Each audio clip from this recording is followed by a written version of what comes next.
Official Diesel Gym Fightwear now available at dgfightwear.com. Hello, everyone. I am here with Mr. Gabriel Varga. He is multiple time champion, Glory Featherweight champion, Bellator Featherweight champion, long-time karate black belt. Would probably beat me in a fight, wouldn't you, Gabriel? I hope so after all the years of training. what we got you on basically to talk about was just like your life, your career, your fights, the sort of, and how you as like not just a fighter but like as an artist in your own right have developed over many years. Because from what I understand, you started like a very young lad in karate, right? Correct. Yeah. My dad started off, my dad did a couple fights. Just, he owned a boxing gym for a while, and it was just one of the ventures that he had. And then when he had kids, he just went, you know what? I want these kids to be able to defend themselves, to protect themselves, to be confident. So he just started teaching us when we were very young, just my brother and I, how to punch a bag in the backyard, how to throw some kicks. And then he realized very quickly he wasn't good enough to make sure that we're going to be as good as he wanted us to be. So he just went about finding the best instructors. We moved around a bunch as kids, all through Canada, went down to Australia and New Zealand for a little bit. And he's just like, my job was just to find you the best person I could within whichever city we were living in. Okay. So that was something like that was kind of like a family tradition kind of thing. Yeah. I mean, definitely, a lot of people, I guess, they go, oh, okay, I'm a child. I see a karate movie. I want to do karate. For us, it was just, we have to get our black belt. It wasn't an option. We were just told we're going to get our black belt. Which style do you want to get it in? And karate made sense just because, back then everybody was watching Ninja Turtles and things like that. So we were like, oh, we want to do kicks and punches like that. So yeah, that's just kind of how it all went down. But yeah, it was mostly just because my dad said, you have to do it. You have to do it, and you have to go from beginner all the way through to black belt. So that's, you're in that Yeah. for the long haul. That's Yeah. really cool. Because when I watch you fight, I always think there's something about your style that I couldn't quite put my finger on. But when I was going back over your fights to try and sort of figure out like what is it about Gabriel's style that looks so different to me, it's like normally when you see kickboxers who have a black belt in another style, normally what you tend to find is they just like adopt head punches and just sort of swing. But you're like an actual boxer. You find range, you work the body, you fake in and out. I think you move like very much like a boxer. And I wondered if that was because you trained like boxing as its own art as well, rather than just like supplementing. Or I mean, I've never taken boxing fights, but I recognized very early on from watching K1 Max and the best guys in the world that the hands will get you the furthest. If you only have legs, you'll do okay, but you just can't compete with the guys who would only have hands. Now, obviously, having both of them and making them, at the highest level possible is ideal. But if you took somebody like Bokow's legs, and let's say from K1 Max, somebody like Andy Sauer's hands, and you could combine them together, you'd have an unstoppable fighter. So we used to go into the boxing gyms, especially for my first pro fight. It was the first time I'd ever gone, okay, I have a pro fight. I have to really be on point. So my dad took me up to one of the local boxing gyms, and we just went and did hands only rounds, just hard rounds for I think probably about 6 weeks leading up to the fight. And that was a big jump in my hand level there. And it just served me really, really well because yeah, as you mentioned, it's not something that everybody prioritizes, and it does get you very far. And just having that ability to switch levels, to throw interesting combos like Canelo, like you come from the uppercut down to the body hook on the same hand, and to have that tight defense, and yeah, it's a big asset. you see some guys and they're in kickboxing, and their idea of like punching is like power. And I find this Mm. sometimes with Dutch fighters. Like, not that Dutch fighters aren't very good, but I don't feel like I see them actually working from various ranges. To me, sometimes it feels like with a lot of kickboxers, the punches are a means to the low kick Yeah. rather than an offensive attack in of themselves. Yeah, I know exactly what you mean. I think that comes from, in particular, what you're talking about, the Dutch style drilling, where they just stand across from each other, and they, the hands are up, they make the shell, and one guy goes jab, cross, hook, low kick, and the other guy goes, and it's great drilling. I love that style of drilling, but like you said, it leads to a very set style of punching where you fall just within range, you throw your combo, and like you said, it generally leads to a low kick. And it works very well for them because Dutch kickboxers, some of the best in the world. And then the other guys who are really good are the guys from Thailand, but over there, it's a little bit more focused on just single hard shots. And I've worked not as well as I've wanted, but I've really tried to work on being able to switch distance and power, not to always throw everything 100% power from the same distance. I'm still not as good as I want it to be. I guess that's maybe something that is an asset. You're not always happy with what you do. Yeah, I don't think you ever get to where you want to be. Yeah. It's like they say, if you ever take up bodybuilding, like you've made a horrible mistake, because for the rest of your life, you won't be as big as you want to be. Yeah. So I guess always striving for better. I mean, especially when I look at what I can do in the gym and then what I do in fights, it's still not as good as I'm able to perform. But yeah, I do like being able to mix things up and really prioritize the boxing. My brother, the one who's 7 years younger than me, he did boxing. He started in kickboxing and then transitioned to boxing for a while. He's moved on to a full-time career somewhere else now, but I had the opportunity to train with him for, I'd say, about 3 or 4 years, where we were both competing full-time. And I'd say probably 30-40% of all my training was just with him, and he wasn't throwing kicks, so I didn't throw kicks. We did our sparring rounds together. We did our pad work. He would maybe throw maybe out of 50 techniques, one would be a kick when he would hold pads for me. So yeah, we just had lots of time to really work together, and I think that really helped just develop the confidence in the hands as well. Yeah, no, that makes sense. That makes sense to me, because like as I was saying before, like when I see your fights, it does strike me like I sort of look and go, this guy boxes. Like I kind of think that boxing isn't the punches, it's what you do in between the punches that makes it boxing rather than brawling. So you take this Shotokan style, right? It is Shotokan. I mean, I say Shotokan because we were doing Shotokan kata, like the patterns that you learned. We did that initially.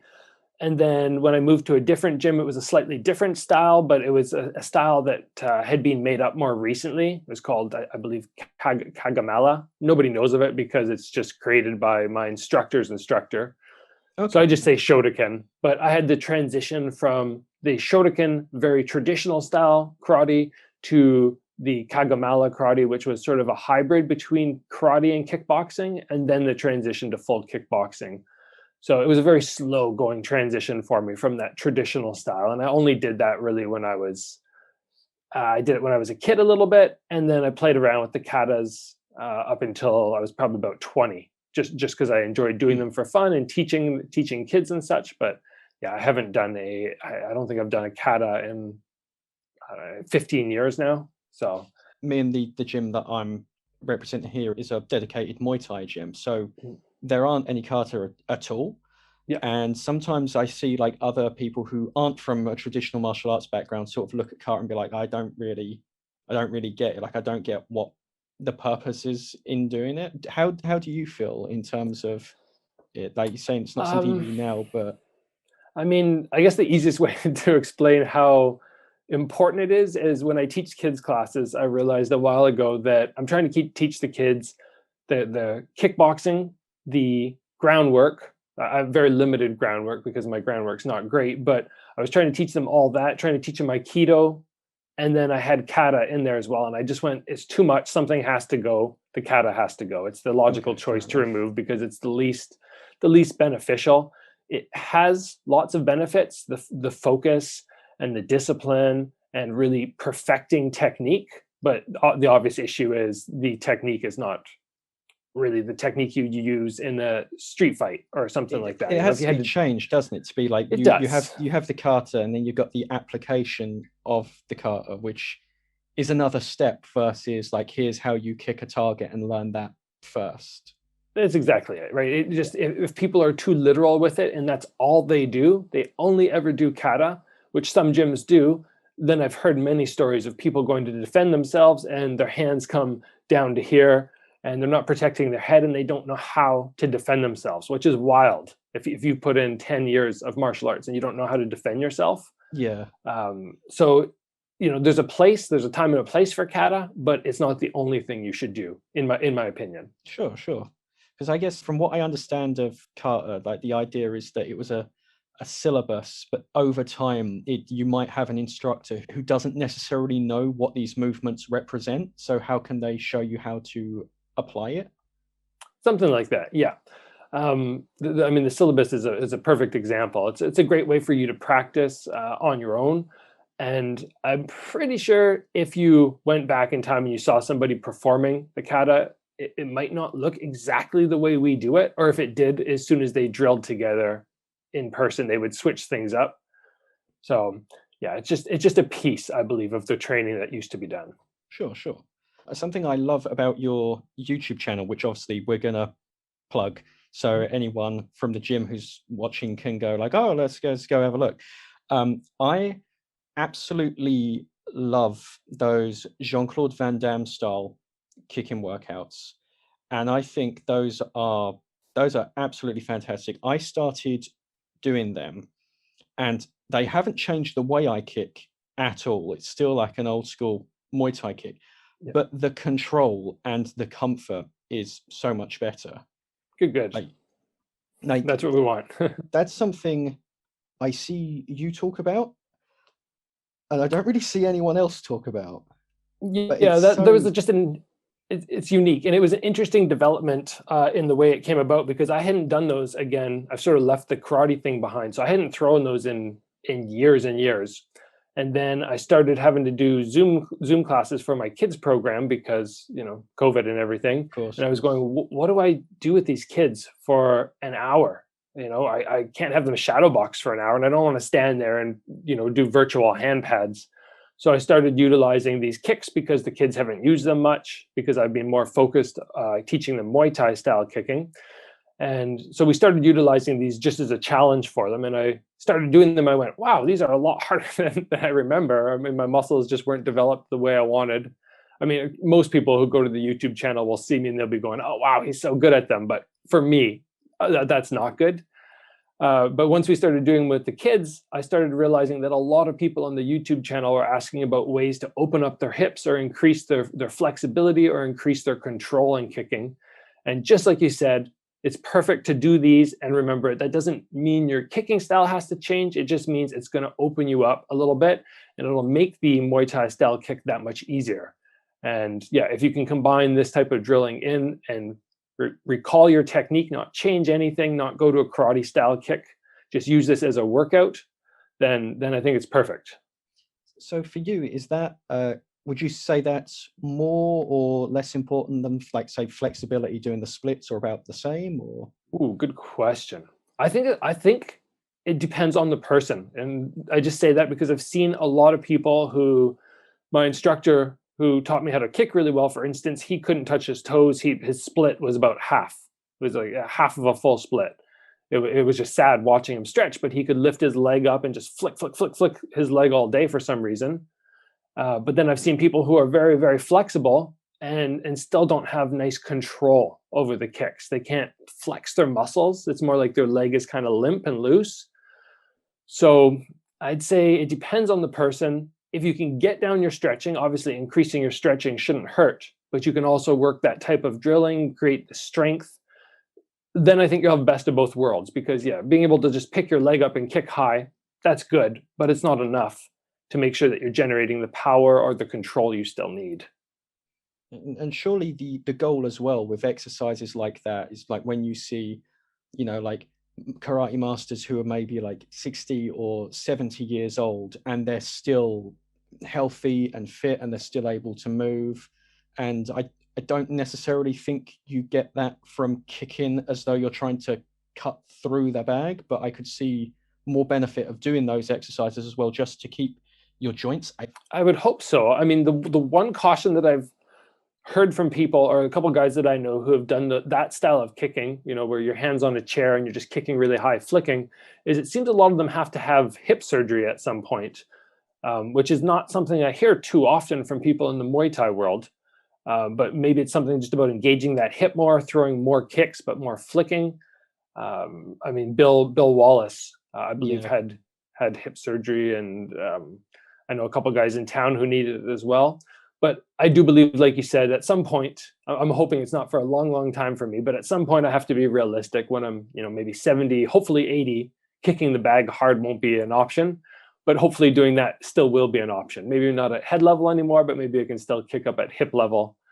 So yeah, I think longevity wise, being able to look at, I want to do this for as long as possible, that will be a good way to utilize it. Some guys, they sort of forget that after fighting, you still have a life to live, and you want that martial arts to be, if you're dedicated enough that you were a fighter, you want martial arts to be surely a part of your life forever. I always really, really like martial arts, and I just say, if you're a rugby player, a football player, hockey, anything like that, how many guys are still doing it at 50, 60? Martial arts, I've had so many people at the gyms that I've trained with who are 50, 60, 70. I trained with, I think when I got my 2nd degree black belt, somebody who was 70 was getting his black belt.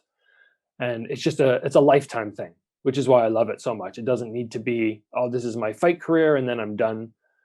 I don't know how much I have left in my fight career. I don't know if I'm going to do another year, if I'm going to do another 3. But I want martial arts to just continue to be a part of my life forever. And the channel that you're doing is surely like an avenue to do that as well, because your YouTube channel is like you're giving out a lot of information, not just about how you do things, but also like your specific personal approach, which I think a lot of fighters would maybe be a little bit superstitious about doing. They'd be like, oh, I don't know if I want people to be able to log on to my YouTube channel and watch me training and watch me giving lessons, because they'll know, like, was that ever a concern for you? It's not so much now. I 100% understand, because I've had people telling me for so long, you should start a YouTube channel. And I went, I don't want video footage out of me. I don't know what I'm going to give when I'm trying to be secretive. But then bit by bit, fights come out, and more fights, and then clips of pad work. And I don't do too much on social media like most people, but you post your own things. And eventually I just went, you know what, everything that I have in some aspect is out there. People can see what I'm doing. And I've always wanted to give back. I feel like a lot of people have given to me throughout my career, helped me a lot. So I went, it's time to give back, even if that means that my opponent can log on and get a better sense of how to beat me or how to exploit my style. I just went, you know what, it's time.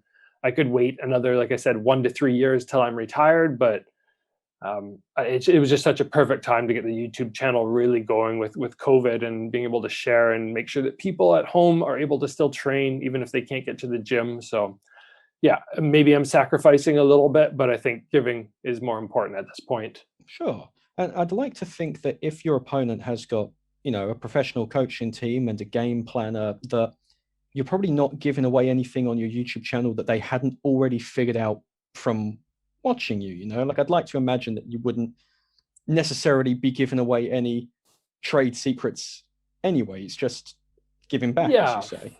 Yeah. I mean, I'm trying to really dive into outside of technique. That's what I've noticed on the channel that's really popular. I didn't think it would be. A lot of times I create a video. YouTube's funny that way. You create a video and you go, wow, this is an amazing video. People are going to love it. And it does nothing. And then you create something like last week, I put up 5 things nobody tells you about being a fighter. I didn't think anything of it. And then it's been one of my best performing videos. And yeah, I'm learning. And those are the things that I think a lot of people might be able to utilize against me or use for themselves, which they wouldn't have thought. But again, a lot of the guys I'm fighting are so experienced and probably so set in their ways now anyway. They're not interested in making big changes.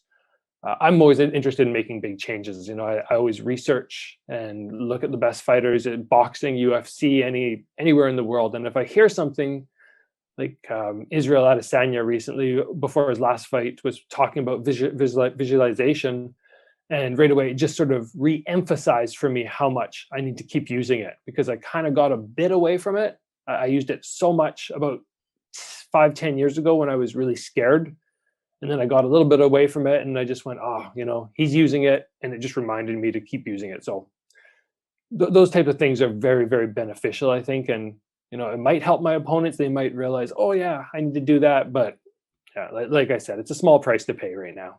So when you say visualization, what is that? Like, what does that mean to you with like your own like practice? So generally, I use recreating a moment or pre-creating, I suppose, in my mind, something that's going to scare me. If I ever get butterflies, I go, oh shoot, I'm fighting in 4 weeks, and I'm all of a sudden get really scared. Instead of distracting myself and go, oh, I'm going to go do something to stop myself from thinking about it, I just take a moment and I go, okay, what scares me about this upcoming fight? What moment is going to be the scariest? And I just sit down and I go over it in my head until basically I calm down. It could be, I generally don't go into the fight. I don't try and visualize what's going to happen in the fight, because I think that's a mistake. You create things that you think will happen and then they don't, and it kind of throws you for a loop. So instead, what I like to do is just go through my warm up, or something that would happen in fight week, or things I've been working in training camp that I hope will work. If the guy's really good at an overhand right, I'll visualize blocking it and blocking it and blocking it over and over. So just getting myself basically comfortable with the situation, which is nerve-wracking. Sure. It makes perfect sense. So for you, like a slight like change of topic, I guess. Like for you, when you say you were taking lessons as a kid, your dad goes, "You need to be a black belt now." What was your big inspiration, if there was one? When I spoke to Tarek Safadine about 5 years ago, oh my god! But when I spoke to him, he said for him the big thing was this manga that he read as a kid, and it's like for him that was his inciting incident basically of I'm gonna make this. Did you have that sort of figure, or was it just like family? Or no, mine was much more superficial. I was just doing all the training years and years ago. My mom, I don't remember when I was a child, but my mom and dad said that my brother and I loved Ninja Turtles. We would run around with our Ninja Turtle toys and pretend we were Ninja Turtles. And then when I got older and we moved past that phase, then it was watching Jean-Claude Van Damme movies, or I think it was mostly Jean-Claude Van Damme movies. We just, that jumping split kick that he did all the time, we went, we're going to learn that. So we learned or practiced until we could do it. And then his seated split between two chairs, like, we're going to practice that. And just as we were doing all that, trying to be more like this movie star, we were doing tournaments, we were learning. And then once that phase kind of went, then I saw K1 Max and I went, ooh, this is really cool. And I started watching that and going, I want to be like these guys. So I think for me, it was just a lot of seeing people that in some way I looked up to, whether you're a child and you see turtles running around, or you see a movie star, or then you start seeing true life athletes. And just always being somebody I kind of wanted to be like. It's a little superficial, but I think I've seen a little bit of an interest in martial arts just since Cobra Kai came out. I've just heard a lot of kids who weren't doing martial arts. Oh, I do Cobra Kai, or I get messages from parents saying their kids want to learn martial arts because of Cobra Kai. So we haven't had a big boost in pop culture in the martial arts world, aside from, I want to say, like sort of almost goofy style of martial arts, where we had Jet Li for a while, and whatever the more recent things have been, but an actual just sort of karate style where people keep their feet on the ground. They're not doing jumping, spinning, 720s and things that people can't possibly do. I mean, Cobra Kai, the stuff they do is relatively simple. The fight scenes are not spectacular or anything like that. The athletes are not, or the actors are not great at the martial arts, but it's injecting interest into martial arts, which is great. It's rooted in the actual martial art itself. Whereas, like, say, if you watch a Jackie Chan film, it can be quite hard to place what actually Jackie Chan is doing. But if you watch Cobra Kai, you know that they're doing karate, and you see the moves, and it's like, yeah, this does look like karate. Yes, yes. It's very, very simple to see and recognize and go, oh, I want to do this. And right away in your first class, if a child goes to his first karate class, he will be doing that. He will learn to front kick and punch. Where, like you said, most of the movies, they're utilizing techniques which nobody will ever do because they're not realistic techniques. So I like the simplicity of Cobra Kai, at least in that sense. Okay, yeah, this was the one fight that really jumped out to me, because you were the first non-Thai to beat Lerdsula. Oh, really? Yeah, I didn't know yeah. that. So yeah, I looked through, because I looked at Lerdsula's record, because obviously Lerdsula's that guy who's really hard to hit, but has a lot more losses on his record than you would expect given that. I was Yeah. thinking, I don't think I've seen him lose that many times. And I looked through his record, and it was like, until you fought him, he had only ever lost to other Thais. And I wondered, when you knew you were fighting him, like, were you like aware that he was like a big deal, or was it like, oh, this is a name and I'm gonna compete against him? Because obviously at the time I don't think he was particularly famous. No, no. Not I here, at mean, least. no, he wasn't. I was super, super passionate about fighting. So first of all, the mindset was quite different than whereas, maybe over the past 6 years or so, unless you're champion, you get some names of who you're going to possibly fight, and then you sort of sort through and you go, okay, this person's good, this person's not, for multiple reasons. But back then, I was just looking for an opportunity, and I was contacting K1 and said, literally give me anybody. I don't care who it is. Any person in the world, I will fight them. I'll fight them for free. And that was my mindset then. I did not care. So when they threw his name at me, I just went, okay, it's a name. Let's go.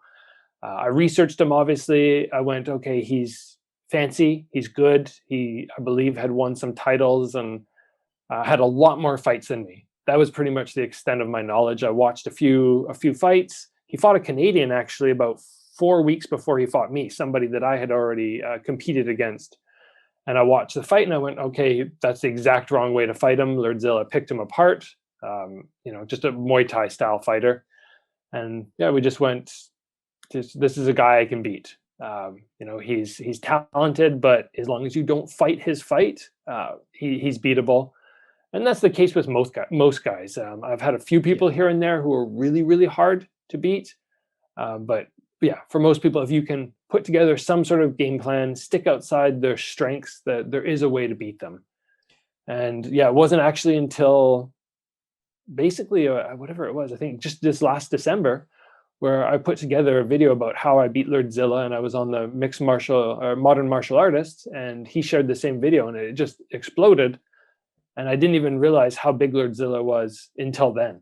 The fact that there's some videos out there explaining his brilliance, and that they have 3 or 4 million views. And I mean, I really had no idea who I fought. Honestly, I was just went, oh, I fought a guy who's a Thai guy. He's really good, but that's it.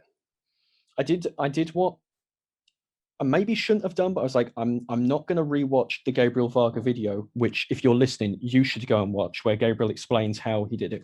What I did was I went back and I just watched the fight, and it seemed like you really tried to like overload the computer, so to speak. Like, he's so good at defending, and it seemed to be like, well, if I don't stop punching, well, he can't defend them all. So like, it seemed like you were clipping him with like maybe the 5th, 6th. He clearly wasn't used to people throwing that many combinations. It's not that common in Muay Thai. They are stereotypically now more like single shot hitters, but I mean, I assume that was the plan. It was, yes. I mean, there's a couple of main things that we focused on, and one of them being, if all the punches go to the head, if you throw 2 or 3 and he evaded them all, just go down to the body or the chest, because his head movement was incredible. I mean, some guys throw 4 or 5 punches at him and finish with a head kick, and he evades them all. So if the head's moving, the body's not, find it. If he starts getting a little wide in his stance, find the legs. And back then I was a little bit more Thai style myself, but I had to get away from that and just go, you know what, it's just got to be basically a lot of people would know Masato. He was, the K1 Max champion. So just kind of be like Masato, throw high volume on the hands, finish with the low kicks. But when I say that, it kind of sounds Dutch style. It had to be less Dutch style and more focused, like you said, on boxing.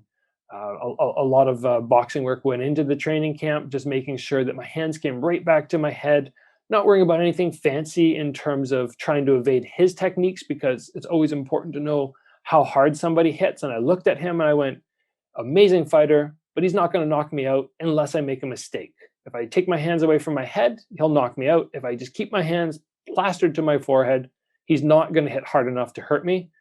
So just recognizing stuff like that and come up with a good game plan, that was all that was really required. When I first found out about you, I think this is probably where most people did, was when you became the Glory Featherweight champion. I think you were the first one, weren't you? I was, yeah. Yeah, and that was a tournament, wasn't it? If I'm remembering this right, that you had to go through a couple guys to get there. Yeah, that was an interesting situation. They did a Glory 8-man tournament in Japan, and this was when Glory was going to structure similar to K1. So I went in there and I fought the guy who was the former K1 champion, and I lost to him in the semifinals. That was a good eye-opening thing for me, because I went in and thought, oh man, am I just going to get annihilated? Like, am I even on the same level as this guy? And I went in and I lost 2 rounds, won 1. So I left there really happy with my performance, gave me a confidence boost. And then Glory got away from the 8-mans and they went, okay, we're doing just, you have to actually win a couple fights and then you're doing single matches for the title. So my opponent for my title fight, Mosab Amrani, went and beat that Japanese fighter who was champion. And then I won a 4-man contender tournament, and the 2 of us ended up meeting for the inaugural Glory title.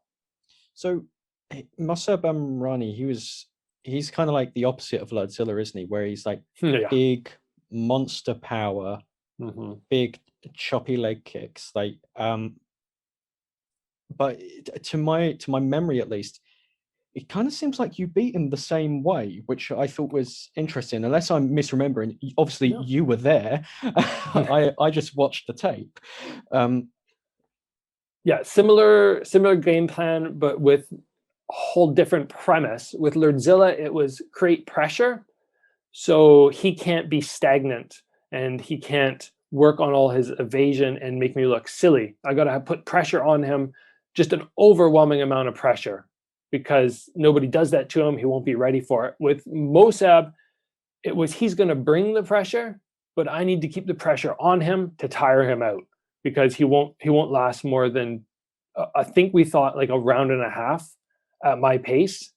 It's a dangerous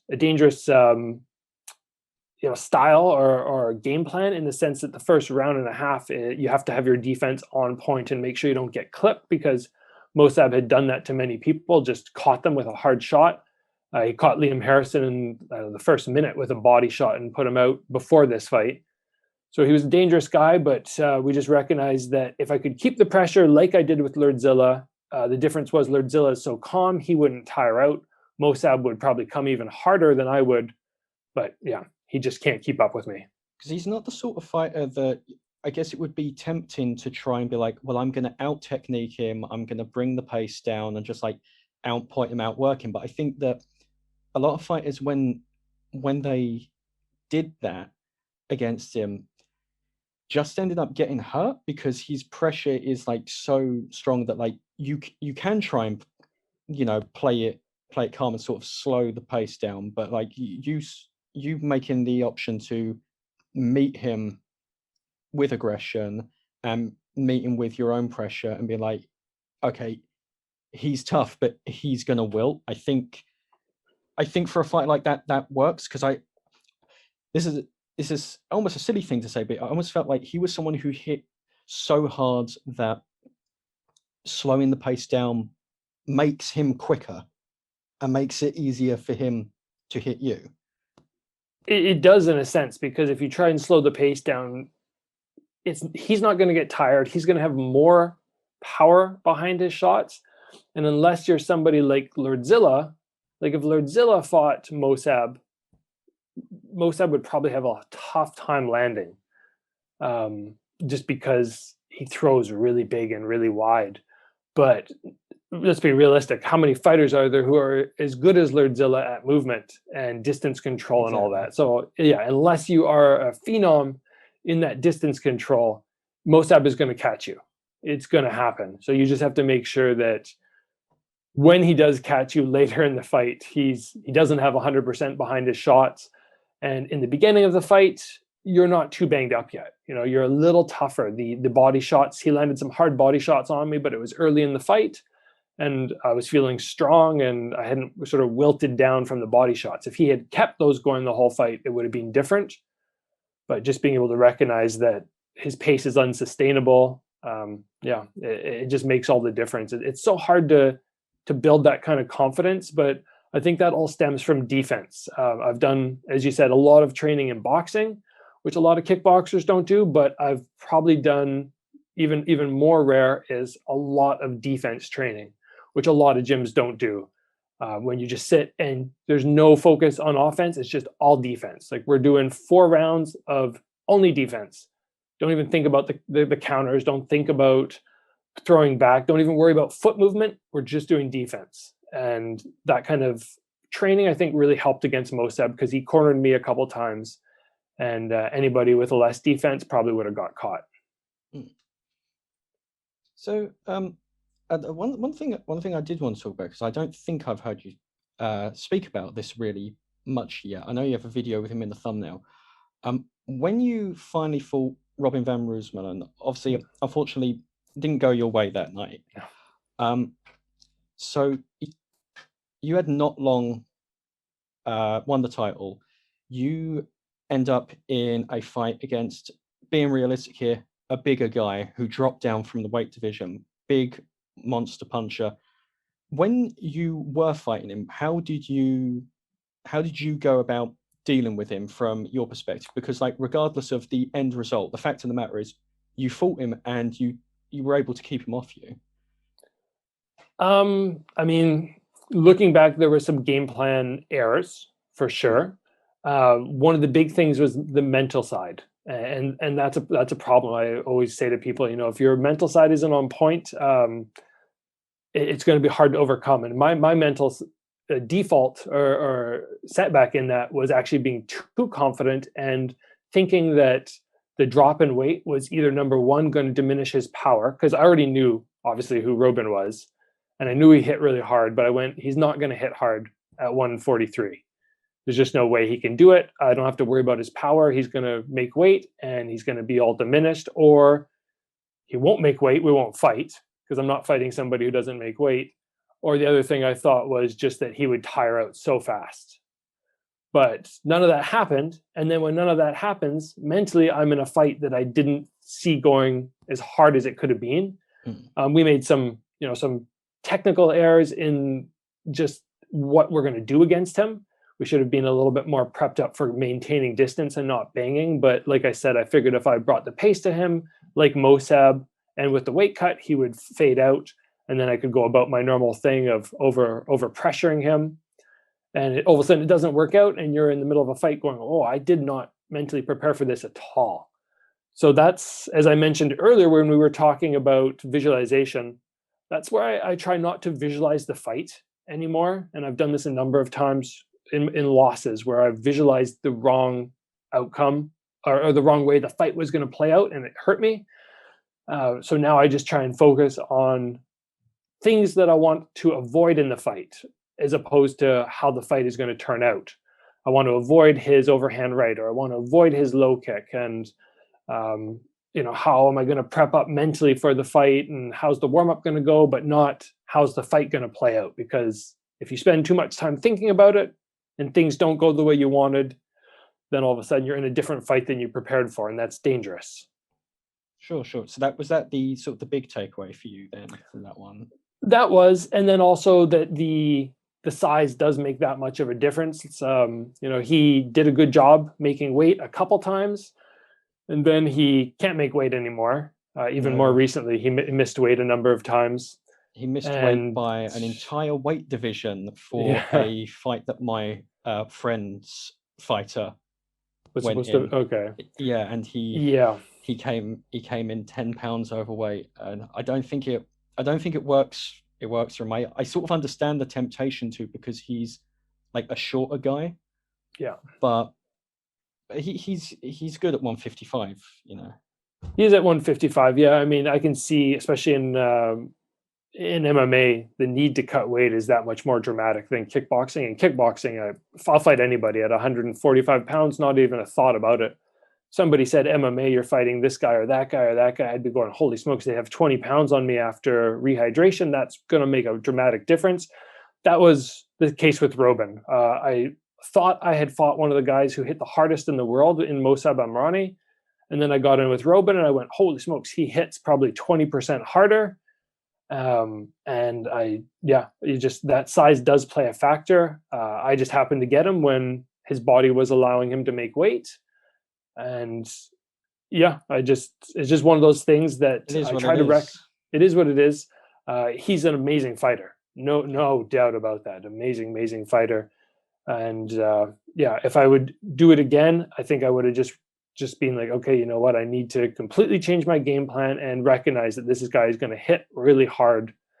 And just knowing that, even just in itself, I think would have made a difference. Like, don't stand and bang with him, utilize footwork, move around more, throw lots of spinning kicks, stay on the outside.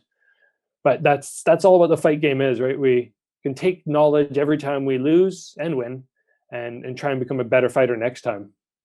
So just to wrap up, because we're coming on to that 50-minute mark, I was going to ask, so you're not transitioning into MMA, are you? You're sort of doing, like, taking a fight where you feel like it and doing what it seems like you're doing what sounds fun to you at the time. Like, I'll do an MMA fight here, a kickboxing fight there.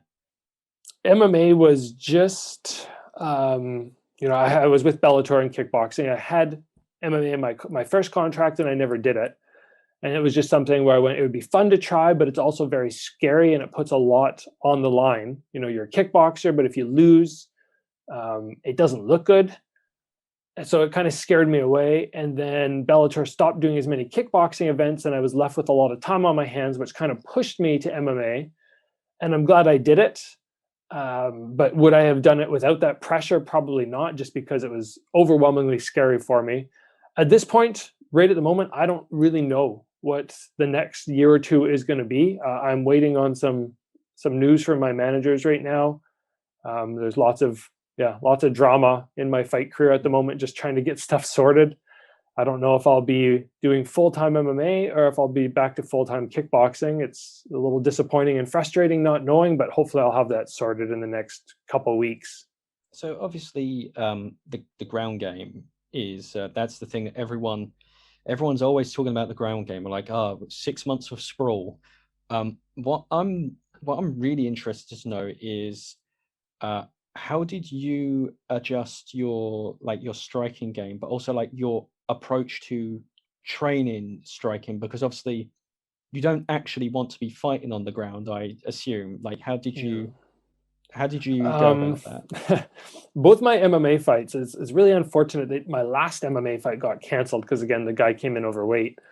Because that one I had more time to prep up. The first MMA fight was literally 10 weeks notice. I just got a call like, okay, we're not doing kickboxing for a while. We'll have an MMA fight for you. And I went, oh, okay. And I went in and started doing jiu-jitsu. In that time, I realized very quickly that my striking had to change. But the reality was 10 weeks of prep didn't really change much. When I got into the cage, I went back to doing things normally. I held my hands up here, kept my fists closed for a lot of it, threw long combos, which I shouldn't have done. For the second MMA fight, I had fought kickboxing just before. And then I think I had something like 11 weeks until my next MMA fight. The focus on that one was just basically relearn, because I'd already forgot it all, relearn how to get up from the guard, the mount, all those positions. The striking style didn't change dramatically again, aside from just recognizing that I need to keep my hands open. I've never really had a full time to prep up for a MMA fight properly. So it's harder to actually adjust in real life than it is in practice. Like you Oh. can say like, oh, well, you just got to go in there and do this instead. And it's like, but when you've had years and years of doing it one way. Yeah, they say that all the time for boxers. Boxers change coaches, and they think they're going to come in with a new game plan. And you hear somebody like on the opposite side, Freddie Roach, going, they're going to be who they're going to be. You can't change who you are in a 3-month training camp when you've been doing the same thing for a decade or 2 decades. So, No, of course not. yes, for me to change my striking style for MMA, it will, I think, really require me being told I'm a full-time MMA fighter, where I still don't know I'm a full-time MMA fighter or not, like one way or the other. So if I go out to the backyard and I hit my bag, I hit the bag like I'm a kickboxer, because that's the way I always hit the bag. So if I get told I'm an MMA fighter, then I'll start structuring things differently. But until I know that, it's just not worth it, because I could go to ONE FC and be kickboxing in a couple months. So yeah, who knows? Well, thank you for today. This has been great. I'd love to do it again sometime. Hopefully, when we know whether or not you're an MMA fighter or a kickboxer. Yes. But no, that'd be lovely. Anything you want to plug that we can kind of like advertise out for you? No, the website plug you did was great. Oh, sorry, YouTube. The YouTube plug you did was great before. Yeah. Okay, brilliant. Yeah. All right. Cheers. Thank you for this. All right. Well, thank you so much. Have a good day, and hopefully we'll talk again soon.